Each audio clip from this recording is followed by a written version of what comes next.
इस वीडियो में हम उत्तराखंड का संक्षिप्त इतिहास के बारे में जानेंगे। उत्तराखंड का जो पहला प्रजातीय समूह था वो कोल था। कोल के बारे में ये लोग कुरुप और भद्दे हुआ करते थे। इनको मुंडिया सवर नाम से भी जाना जाता था।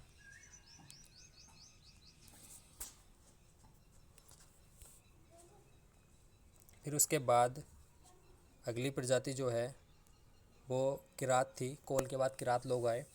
किरातों को किन्नर या भील नाम से भी जाना जाता था। किन्नर, कीर और या भील नाम से भी। ये भ्रमणकारी और पशुपालक भी हुआ करते थे। किरात जाति के जो लोग थे उन पर मंगोल प्रजाति का प्रभाव था। खस लोग, किरातों के बाद खस आए। खसों के समय सबसे अधिक बौद्ध धर्म का प्रचार हुआ। टिकुआ प्रथा प्रचलित थी। 1885 में शूद्र वर्ग में शामिल कर लिया गया खस लोगों को। उसके बाद इसमें पशु बलि प्रथा भी प्रचलित थी। उसके बाद यहाँ पर भोटांतिंग लोग आए। भोटांतिक एक व्यापारिक प्रजाति थी। ये व्यापार के माध्यम से इधर उधर चले जाते थे। 6 वर्गों में विभक्त थे। काली नदी के जो पास रहते थे भोटिया लोग, उनको सोका कहा जाता था। भोटिया लोगों के जो समूह होते थे उनको कूच कहा जाता था। इनमें जो राठ या सगोत्र होते थे वो बिरादरी का सूचक हुआ करते थे। भोटिया जाति के बिरादरी का सूचक राठ या सगोत्र हुआ करते थे।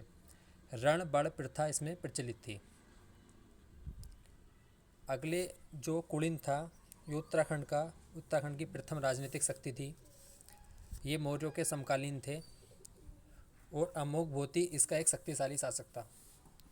उत्तराखंड के संक्षिप्त थोड़े से टॉपिक हैं। शक जो है कटारमल का सूर्य मंदिर। कटारमल मंदिर शकों के निवास की पुष्टि करता है। फिर उसके बाद कुषाण लोगों का शासन उत्तराखंड पर हुआ।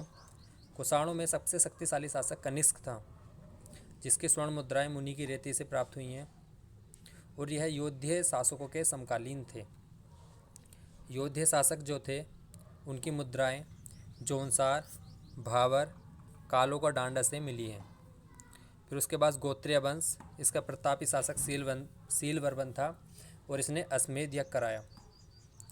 ये उत्तराखंड पे जो राजनीतिक शक्तियों ने शासन किया है उनके बारे में जो इम्पोर्टेंट पॉइंट हैं उनको इस वीडियो में नोट किया गया है।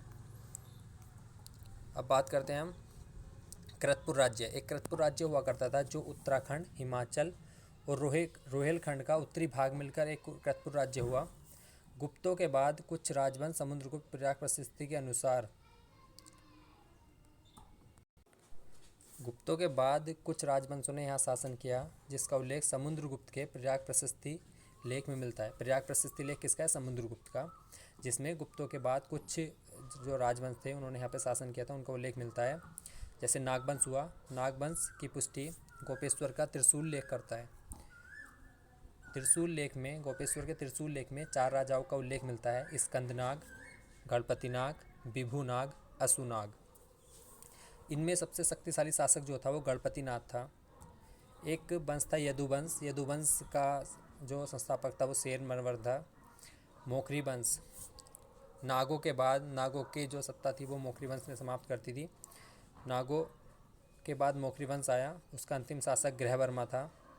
ग्रहवर्मा के बाद उसके बहनोई हर्षवर्धन के अधीन यह हो गया।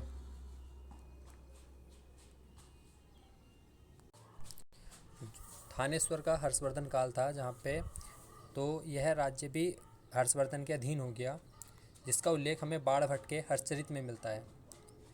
हुएनसांग एक चीनी यात्री था जो हर्षवर्धन के शासनकाल में आया। उसने गंगा को महाभद्रा तथा हरिद्वार को 20 लीटर चीनी माप मोयुलू कहा। हर्षवर्धन के पश्चात यहाँ पे छोटे छोटे राज्यों में यह टूट गया, जिसमें से प्रमुख राज्य थे ब्रह्मपुर, शत्रुघ्न, गोभिषाण। तीनों का वर्णन हर्षवर्धन के यात्रा वृत्तांत में मिलता है।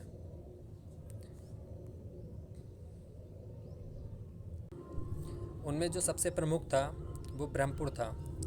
ब्रह्मपुर पर पौरवों वंश का शासन था। यह सबसे बड़ा भी था। पौरव वंश की राजधानी ब्रह्मपुर ही थी।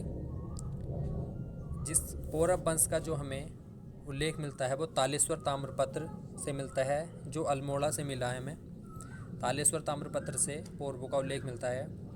पौरव वंश में विष्णु बर्मन, अग्नि बर्मन, धूति बर्मन सबसे शक्तिशाली शासक हुआ।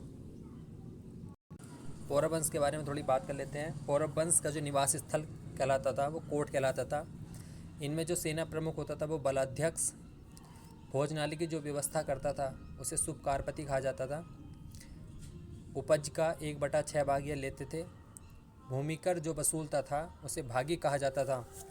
भूमि 2 प्रकार की होती थी, केदार और सारी। केदार भूमि को हम सिंचित भूमि कहते थे। सारी भूमि जो असिंचित भूमि होती थी उसे हम सारी भूमि कहते थे। इसका जो वर्णन है वो 6वीं से 8वीं शताब्दी के बीच में मिलता है। हर्षवर्धन के बाद इनका ब्रह्मपुर शासक पौरव का जो शासन है वो शुरू होता है। उनकी उपाधि जो थी वो महाराजाधिराज और परम भट्टारक उपाधि थी। उसके बाद आता है कार्तिकेयपुर राजवंश।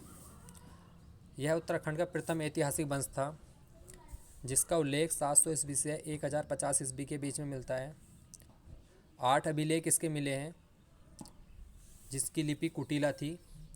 कार्तिकेयपुर राजवंश पे 3 परिवार के 14 नरेशों ने शासन किया है। इनकी पहली राजधानी कार्तिकेयपुर थी, दूसरी राजधानी बैजनाथ थी। बागेश्वर, पांडुकेश्वर, कंडारा, बैजनाथ से इनके ताम्रपत्र मिले हैं।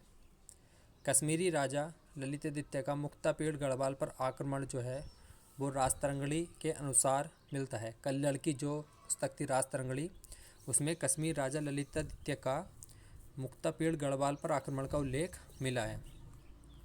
अब बात करते हैं हम कार्तिकेयपुर राजवंश। कार्तिकेयपुर राजवंश का जो संस्थापक था वो बसंत देव था।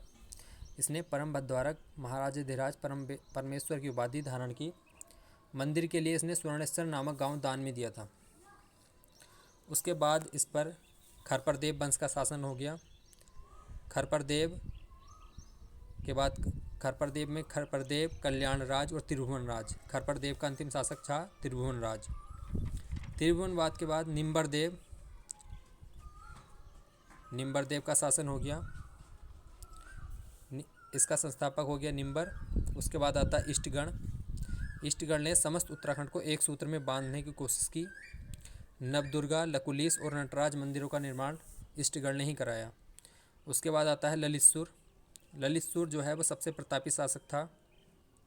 इसे बराह अवतार के समान माना गया है और सर्वाधिक ताम्रपत्र जो है वो भी ललितसुर के ही मिले हैं। अब बात करते हैं भूदेव की। ललितसुर का जो पुत्र था भूदेव, वह बौद्ध धर्म का विरोधी था और उसने बैजनाथ मंदिर का निर्माण कराया था। निम्बर वंश के बाद तीसरा वंश जो है कार्तिकेयपुर शासनकाल का वो सलुआदित्य वंश है। इसका संस्थापक इच्छरदेव था। उसके बाद देशदेव, पद्मदेव और सुभिक्ष राजदेव था। जो कार्तिकेयपुर राजवंश का अंतिम शासक माना जाता है वो सुभिक्ष राजदेव माना जाता है। कत्यूरी राजवंश, उसका संस्थापक आसंती देव था और उसका अंतिम शासक ब्रह्मदेव था। इसको थोड़ा डीपली हम दूसरी वीडियो में देखेंगे। उसके बाद चंद्रवंश का शासन काल आ जाता है। चंद्रवंश के ये शासक, जिसका संस्थापक सोमचंद को माना जाता है और अंतिम शासक महेंद्र चंद को। परमार वंश ने भी उत्तराखंड के गढ़वाल, जो गढ़वाल मंडल है इस टाइम, उस पर शासन किया। तो उसका संस्थापक कनकपाल था और अंतिम शासक जो था वो प्रद्युमन शाह को माना जाता है। फिर उसके बाद टिहरी रियासत आ जाती है, जिसका संस्थापक सुदर्शन शाह था और उसका अंतिम शासक था मानवेंद्र शाह। जिसके बाद टिहरी राज्य का विलय 1 अगस्त 1949 को भारत में हो गया था। तो ये था उत्तराखंड का संक्षिप्त इतिहास।